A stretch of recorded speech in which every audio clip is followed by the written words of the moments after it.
Salam alaikum, bonsoir.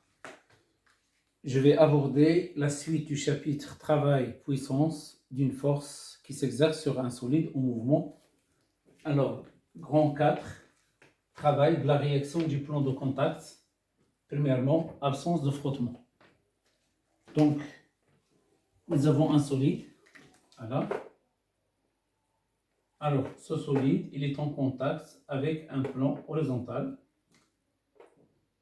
Alors, donc ici, le plan, ça c'est le solide, S, ça c'est le plan.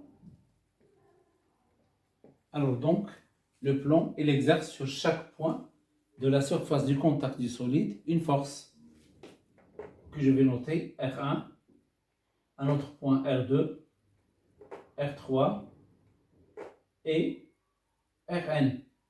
Donc ici, ces forces-là, R1, R2, R3, R1, R2, ici, Rn, sur le point M1, le point M2, le point Mn. Donc, chaque point, il est soumis à une force R1. Puisque le nombre de points est énorme, donc aussi le nombre de forces R1, R2 aussi est énorme. Donc, ces forces, puisqu'il y a absence de frottement, ils sont perpendiculaires à la surface de contact. Alors, on va simplifier l'étude et on va poser grand R qui est égal à grand R1 plus grand R2 plus grand Rn. Grand Rn. Alors, le grand R, qu'est-ce qu'il s'appelle? Il s'appelle la résultante. La résultante de ces forces. De ces forces de contact. Donc, pour nous, à partir de maintenant, au lieu de représenter R1, R2, R3, R4, Rn, alors on va remplacer toutes ces forces par un seul vecteur. Ce vecteur-là, c'est le vecteur grand R. Donc voilà, la représentation est la suivante. Donc ici, on va représenter une seule force, grand R. Cette force, elle est perpendiculaire à la surface de contact. La même chose ici, voilà la force grand R. Il est perpendiculaire à la surface de contact grand R. Donc, maintenant, ici, nous avons un trajet circulaire. Alors, la perpendiculaire à un cercle, c'est la perpendiculaire à la tangente en ce point. Or, quelle est la droite qui est perpendiculaire à la tangente? C'est la droite qui passe par le rayon. Donc, la force R, il est porté par le rayon, il est dirigé vers le centre de la trajectoire. Voilà grand R. Donc, voilà. Donc, au lieu de représenter à chaque fois R1, R2, R3, on va remplacer toutes ces forces par une seule force qui s'appelle la résultante. Donc, et à partir de maintenant, lorsqu'il y a absence de frottement, alors le grand R, il est perpendiculaire. Son point d'application, il appartient à la surface de contact. Son point d'application appartient à la surface de contact. C'est comme si nous avons une seule force, mais en réalité, on a plusieurs forces. Alors maintenant, puisque cette force est perpendiculaire à la surface de contact, alors le travail de cette force, donc ici nous avons R, voilà, le R, il est perpendiculaire à AB, d'accord, perpendiculaire à AB, donc automatiquement nous avons le travail de R de A vers B, il est égal à 0. Donc, on dit dans ce cas-là que le travail, il est nul. Donc, soit le trajet rectiligne horizontal, ou bien incliné, rectiligne incliné, ou bien un trajet, par exemple, circulaire, il y a absence de frottement. Donc, le mot absence de frottement implique que R est perpendiculaire à AB et le travail de R, il est égal à 0.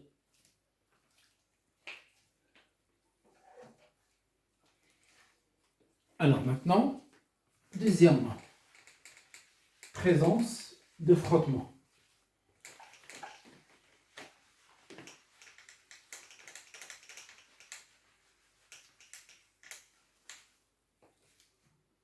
Donc deuxièmement, présence de frottement.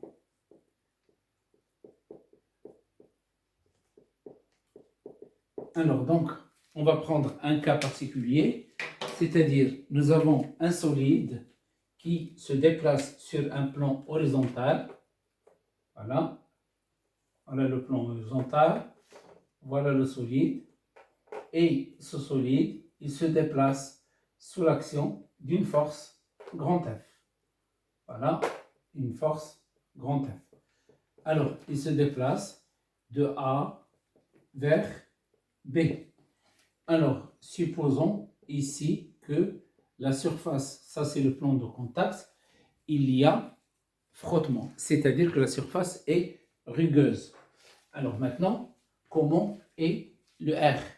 Donc je vais tracer d'abord la perpendiculaire à la surface de contact. Je vais noter ici un axe Y et voilà ici un axe des X. Alors j'indique ici le sens du mouvement. Sens du mouvement.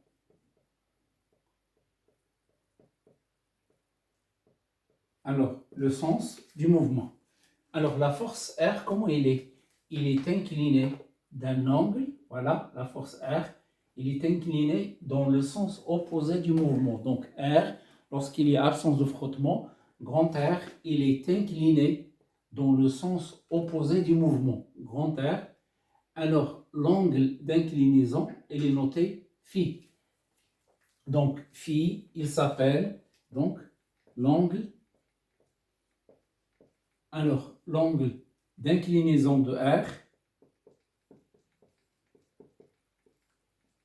liaison de grand R et phi de point, angle de frottement. Angle de frottement. Alors, il s'appelle l'angle de frottement. Alors maintenant, ce vecteur R, il a des composantes. Il a une composante suivant l'axe des X et une composante suivant l'axe des Y. Donc en faisant la projection ici, voilà, j'obtiens ici une composante, voilà, un vecteur dirigé dans le sens opposé. Il est noté R tangentiel, voilà. Il est noté aussi Rx. Il est noté aussi petit f. Alors, en faisant la projection sur l'axe vertical, j'obtiens ici alors un vecteur, voilà. Alors, ce vecteur-là, il est noté RY, il est aussi noté RN.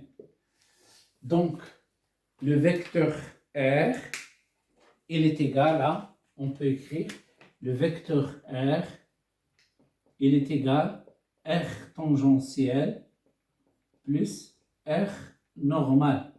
Ou bien on peut l'écrire petit f plus Rn. Voilà, ça c'est la relation du vecteur R. Alors, petit f, il s'appelle petit f, le vecteur petit f, et la force de frottement. La force de frottement. Alors, d'intensité,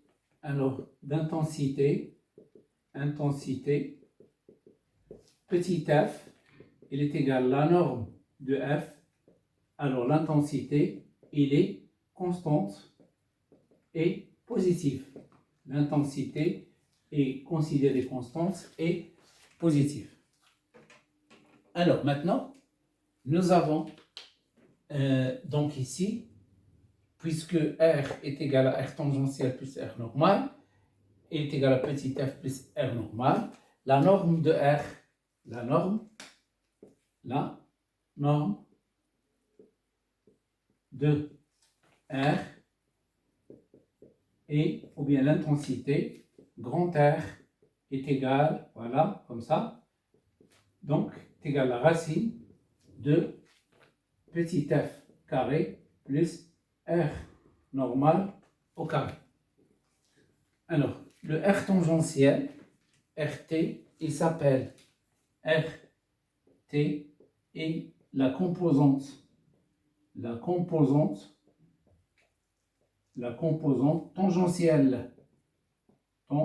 tangentielle alors Rn est la composante normale de R, la composante tangentielle de grand R, la composante normale de grand R. Bon, alors maintenant, on va essayer de trouver une relation entre l'angle phi et petit f. Donc, on va prendre ce triangle rectangle. Je peux déplacer ce vecteur ici. Donc, je peux mettre ici. Là, c'est aussi petit f. Donc, je vais travailler avec Rn et petit f. Donc, en considérant ce triangle rectangle. D'accord? Donc, le triangle rectangle, je vais le dessiner ici. Donc, nous avons, voilà, ce triangle-là. Ça, c'est petit f. Ça, c'est Rn. Et ça, c'est grand R. Et là, c'est l'angle de frottement phi. Donc ici, je peux travailler avec le cos de phi. Il est égal à l'angle est égal le côté adjacent divisé par l'hypoténuse. Donc est égal la norme de R divisé par la norme de grand R. La norme de Rn divisé par la norme de grand R. C'est-à-dire est égal tout simplement à Rn, puisqu'il est positif, divisé par R. Et d'après celle-là, j'ai déduit la relation Rn est égal à R cos phi. Voilà, première relation. Alors maintenant, tangente sinus phi. Sinus de l'angle phi. Le sinus de l'angle phi, il est égal à quoi? Est égal au côté opposé sur l'hypoténuse.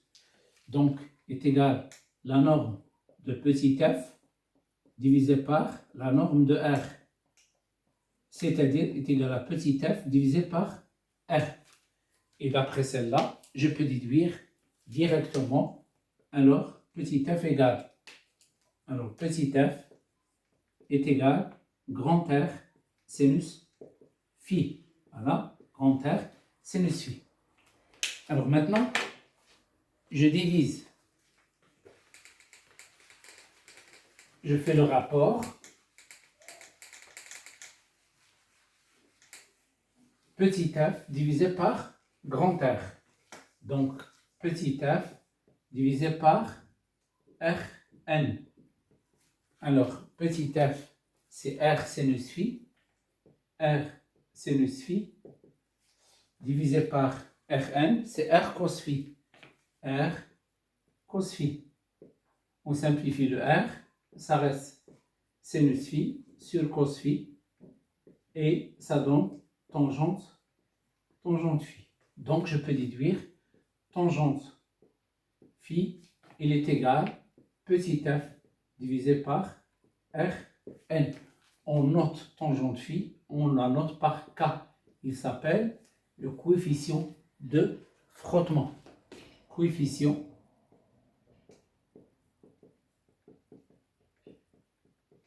de frottement.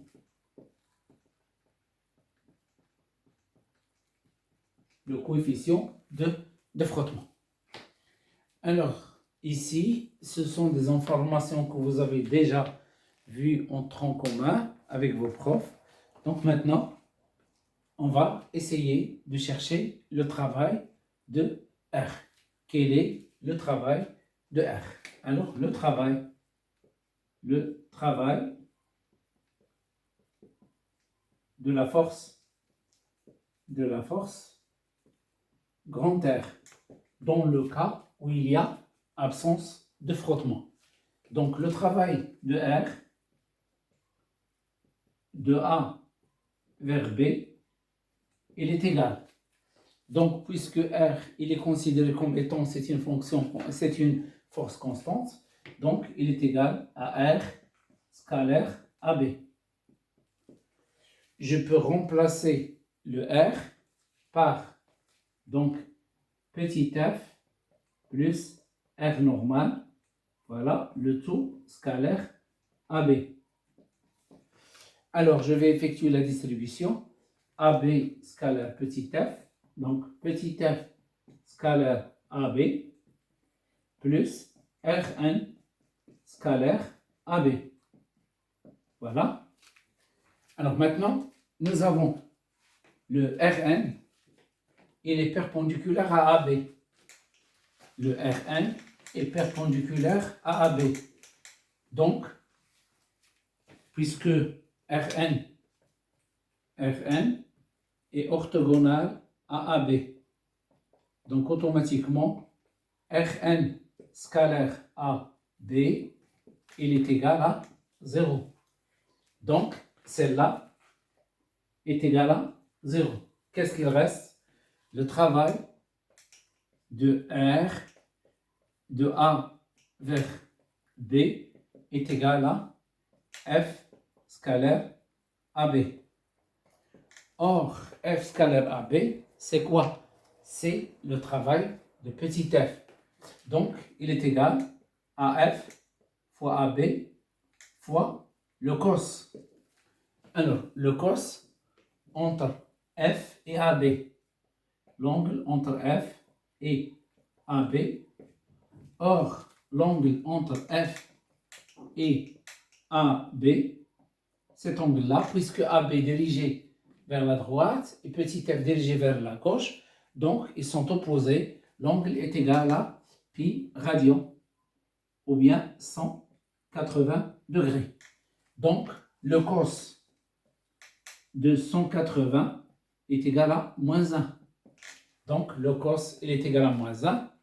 Je déduis que le travail de R,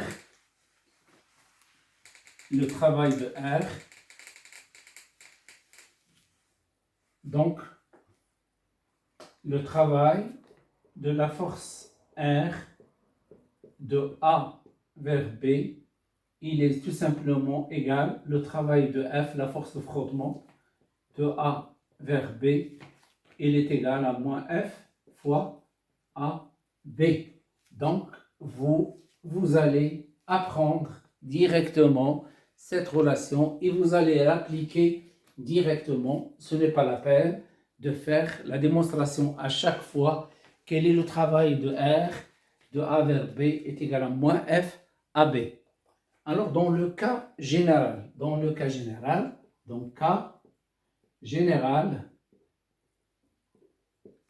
un cas général, alors, quel que soit le trajet, le travail de R, de A vers B, il est égal, le travail de F, de A vers B, il est égal à moins F fois l'arc AB. Donc, celle-là, si nous avons une trajectoire qui est circulaire, donc il suffit de chercher l'arc AB, ne multipliez pas moins F, vous aurez le travail de R.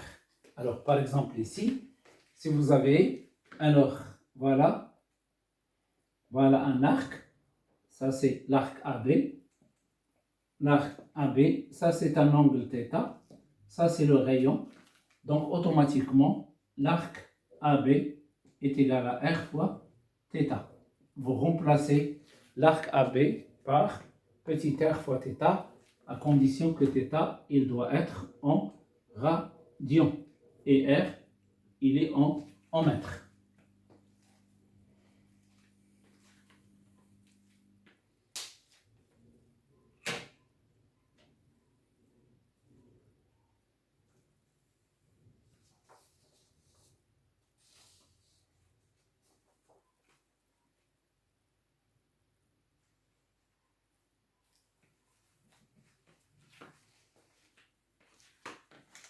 Grand 5.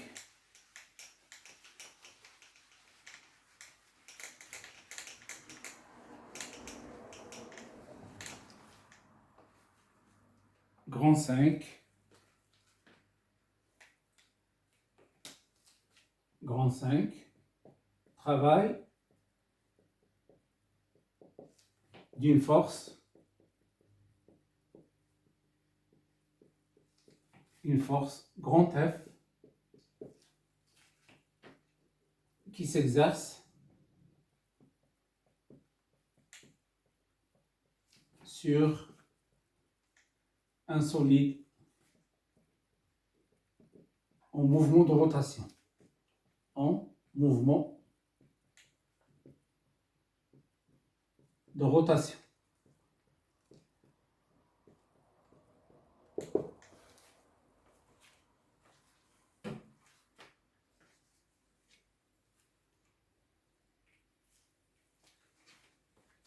Alors, petit a, le moment d'une force.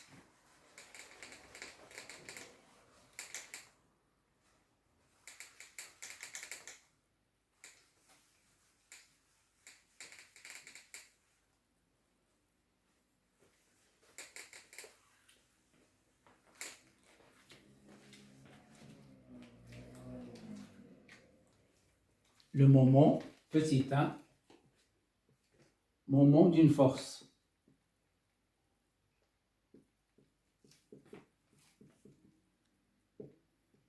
D'une force.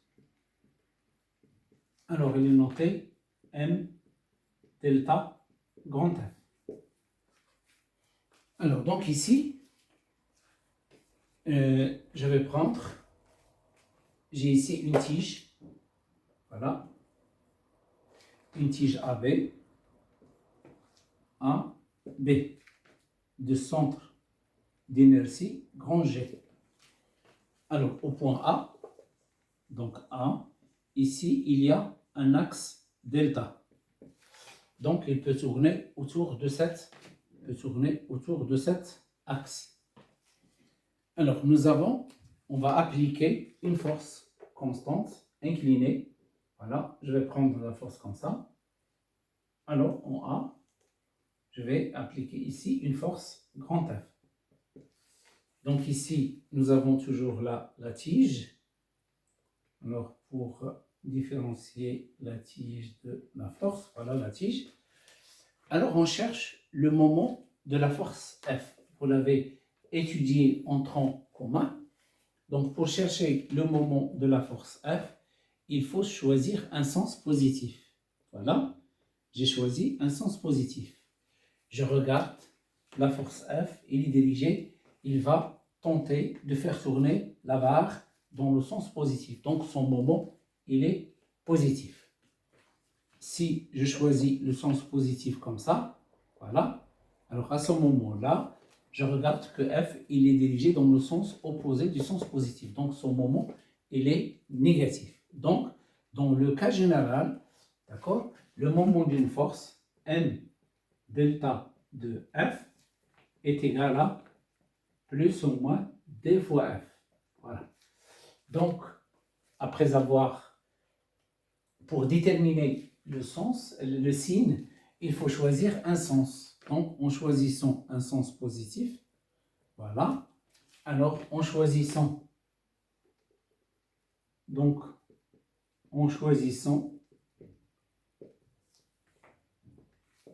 le sens positif, alors indiqué sur la figure,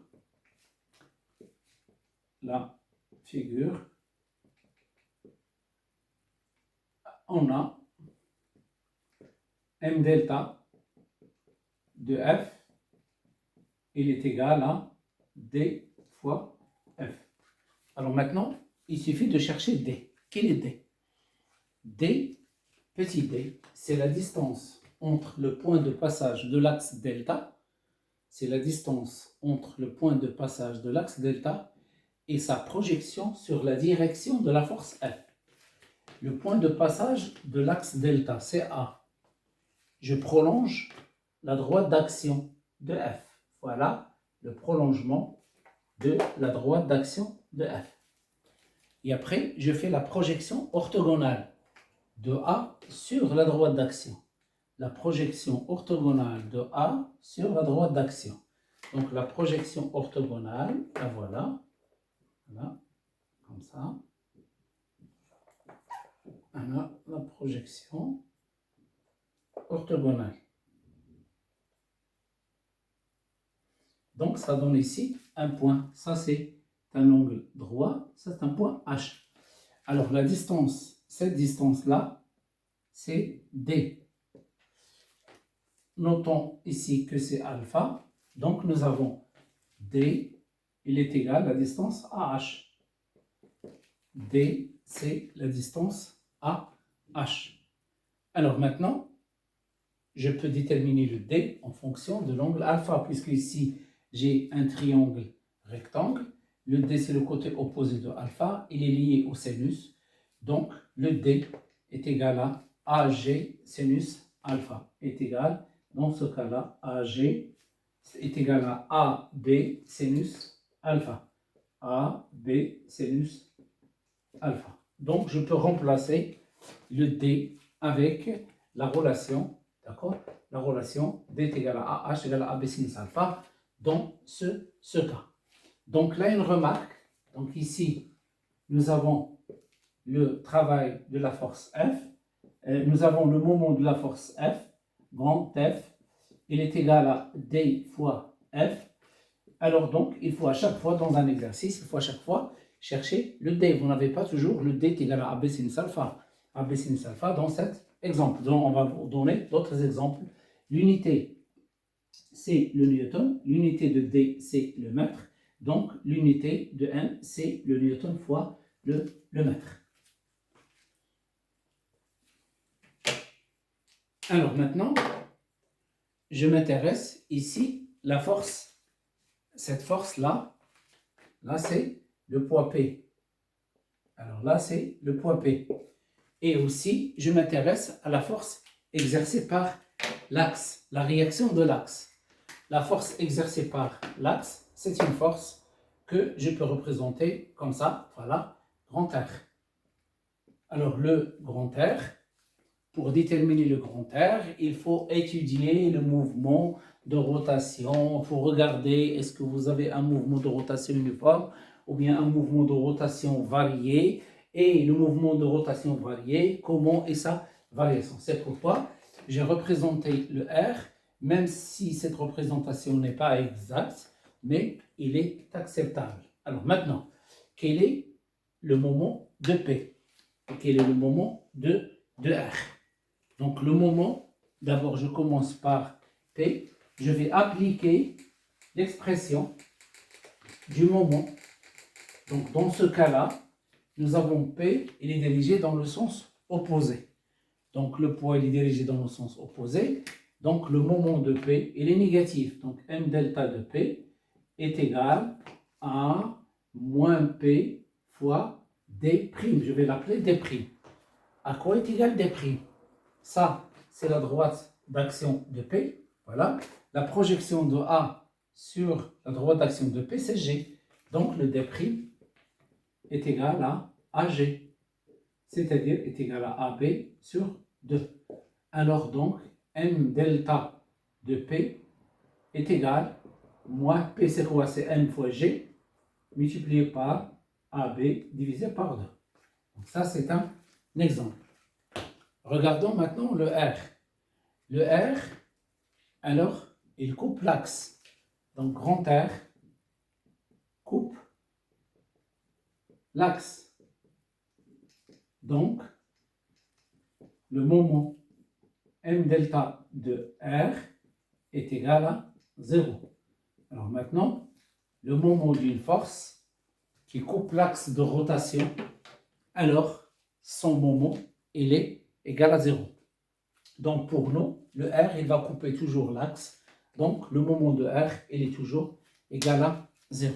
Donc je vais changer ici un autre exemple pour déterminer le moment d'une force.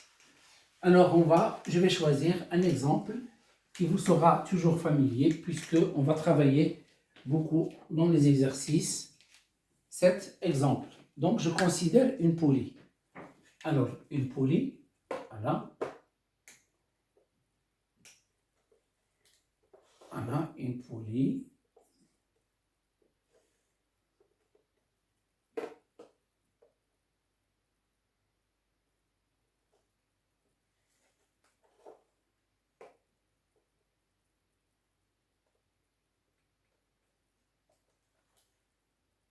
Alors, voilà une poulie de rayon petit r.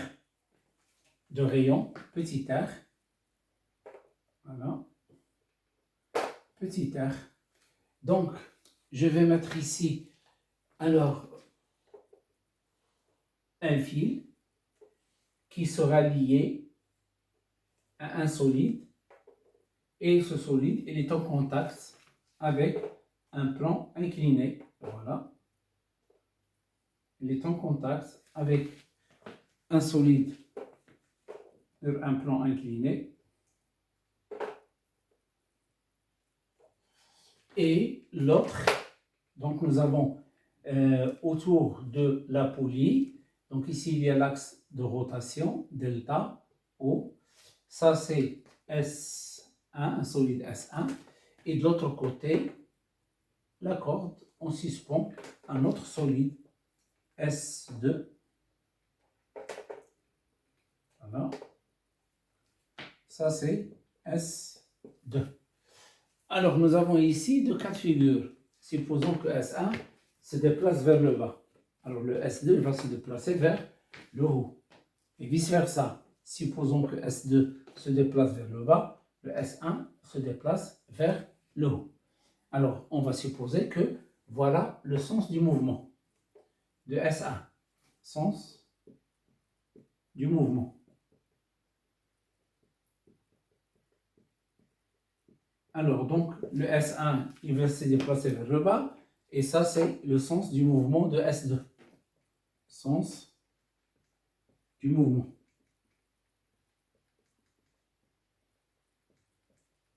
Alors donc la poulie, il va tourner dans ce sens.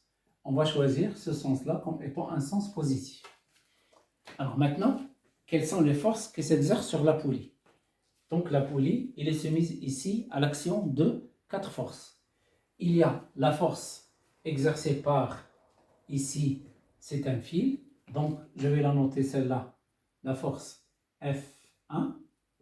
Et il y a la force exercée par l'autre fil qui s'appelle F2. Il y a aussi le poids, donc ça c'est O. Il y a le poids P. Et il y a la force exercée par l'axe de rotation. Je vais la noter par R, grand R. Donc ici, grand R est la force exercée par l'axe de rotation. Donc nous avons P, c'est le poids. Donc la poulie est en mouvement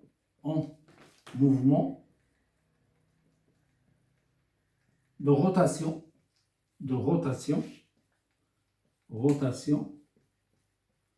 sous l'action de 4 forces. Alors 4 forces. Alors F1 et F2. F2 exercées par sont des forces exercées par le fil. Alors P c'est le poids,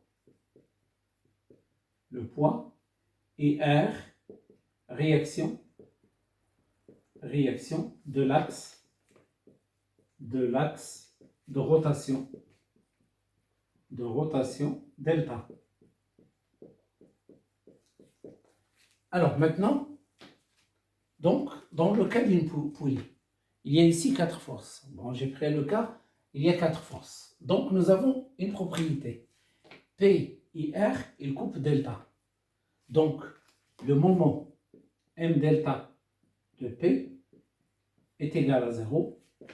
M delta de R est égal à 0. Donc, pour la poulie, puisque l'axe passe par le centre d'inertie, pour la poulie, nous avons toujours le moment de P est égal à 0, le moment de R est égal à 0. Pourquoi? Parce que P et R coupent l'axe delta.